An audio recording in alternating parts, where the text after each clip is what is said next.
Hey guys, welcome back for another video. Today I'm out at Skullbusters mountain bike trail here in northern Scott County. I brought the Polygon Siskiyou T6 out, only for its third ride, which is embarrassing. I've had this thing for over a year, but I've just had a lot of other bikes and things keeping me busy. But some recent developments are going to allow me to spend a little bit more time on the Polygon. And that being, I retired last week. So on Friday, October 31st, I retired. Not even a week. This was Thursday of the following week, so I've not even been retired a week. And I'm just kind of taking it in. I've really enjoyed the week. It's just been awesome. So I spent 35 and a half years working for state government in the law enforcement capacity. I was either wearing a badge or training badge carriers.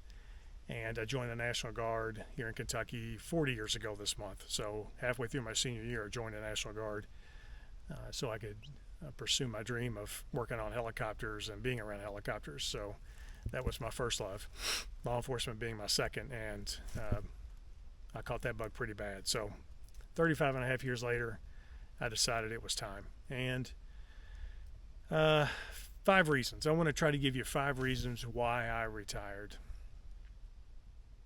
Number 1, I had a great career. I was able to do a lot of things, fulfill some dreams. I always wanted to be a police officer. I loved helicopters growing up, just kind of crazy about the engineering on those things. So I got to experience both of those, and I had a great career. I wrote a book about portions of it, The Weight of the Badge, Critical Incident Response for Law Enforcement. That's on Amazon.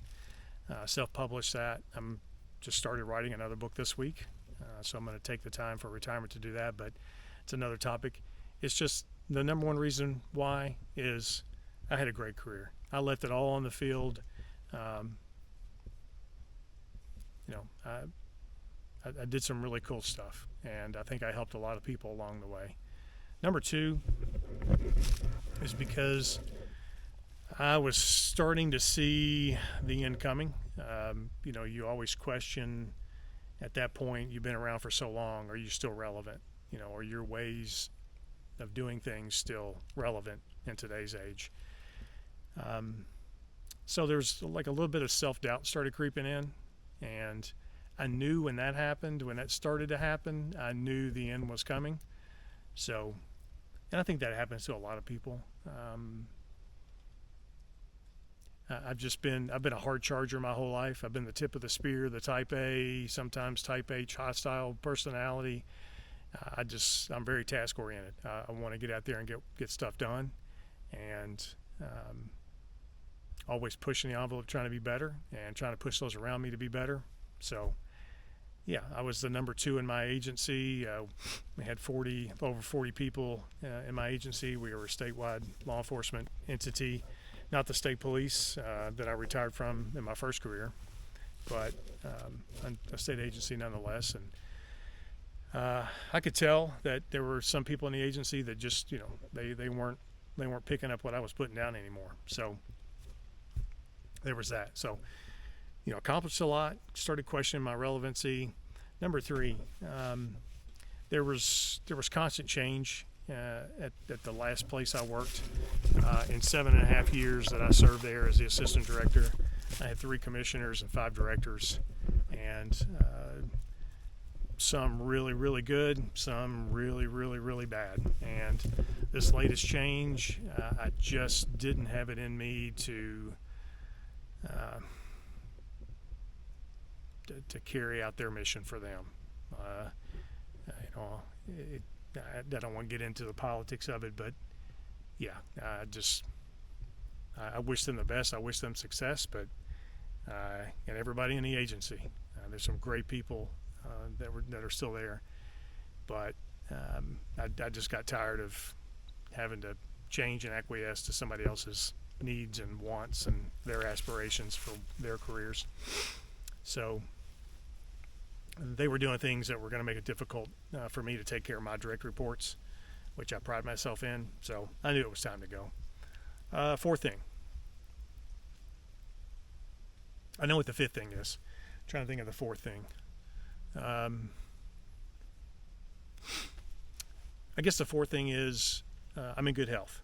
So 57 years old, I'm probably close to being in the best shape of my life, and I've always been like into fitness and stuff like that, but I've really changed my strength training program.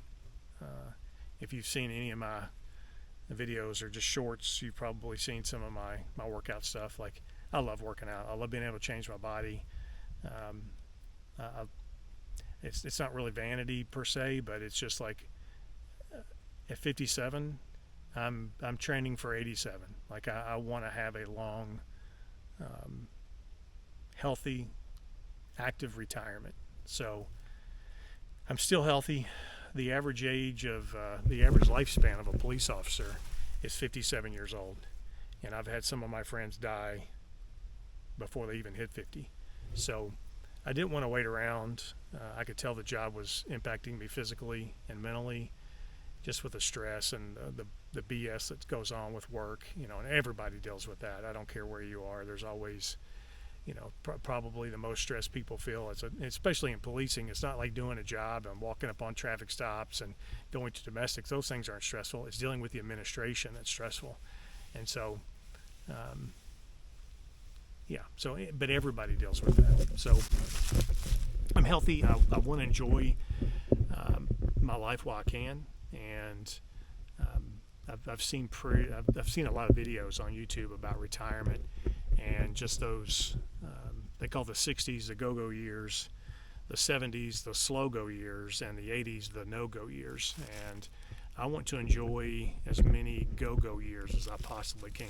And so I'm out here riding a mountain bike today, just not getting a whole lot of cardiovascular workout in because I'm new to the area and I'm just trying to exploring. But like, I'm strength training most days. I'm cycling the other days, or maybe even 2 a days. I'm lift in the morning, cycle in the afternoon. So I want to try to maintain that health and fitness for as long as I can. And when you're working, you're eating on the fly, so you're eating foods that aren't really good for you and things like that. So I've already eaten healthier this week than I have usually. So yeah, it's just kind of the physical and mental aspect of not working anymore and having peace. So that's the biggest part, and I've already started to feel that transition. And you go through this transition of getting up and going to work every day, and those expectations and dealing with those people and stuff like that. And so this week has been a shedding of all of that, all of those people, all of that routine, and I'm establishing my new normal. And my new normal is, I can already tell it's going to be awesome. Reason number 5 is I want to trade wanting with living. And let me explain that a little bit.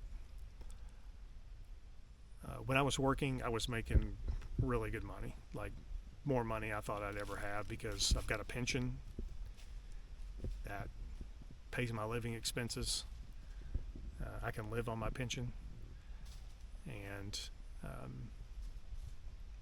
then my salary was like, I had plenty of money, and it was nice for a change, because throughout my career as a police officer, I didn't have that luxury, and I didn't have that luxury for very long, quite honestly.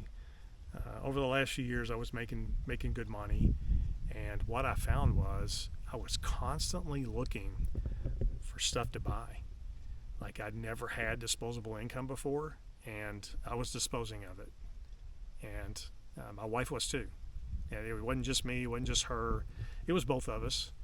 And I just started looking at some projections. I'm a big spreadsheet nerd, so I was looking at, like, okay, if I work till this date, how much money will I have in the bank if I save this much?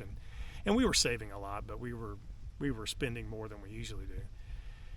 But it was more than just the spending. It was the constant looking, like looking on Marketplace, looking at Amazon, like what can I buy? What could I possibly need today that I didn't need yesterday? And so I went from living a lifestyle of spending money on things that I really needed to have, on things that were just kind of nice to haves, if that makes sense. Like, it'd be nice to have it, I don't really need it. And so I think that's the majority of us, quite honestly.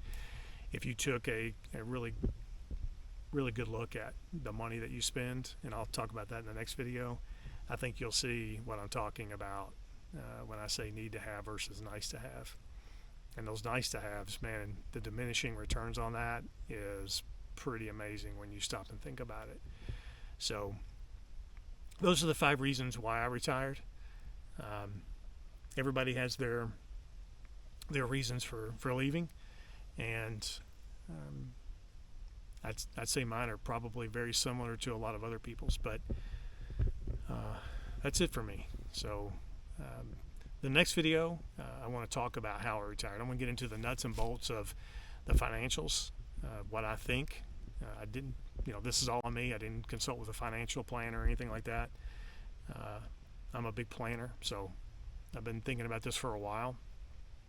So hopefully, when that one posts, you'll click on that and watch that one too.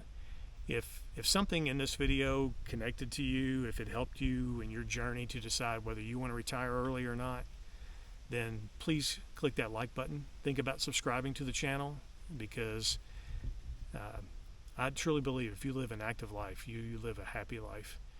And so that's what I'm looking forward to moving forward in my retirement. I appreciate you watching. Have a great day.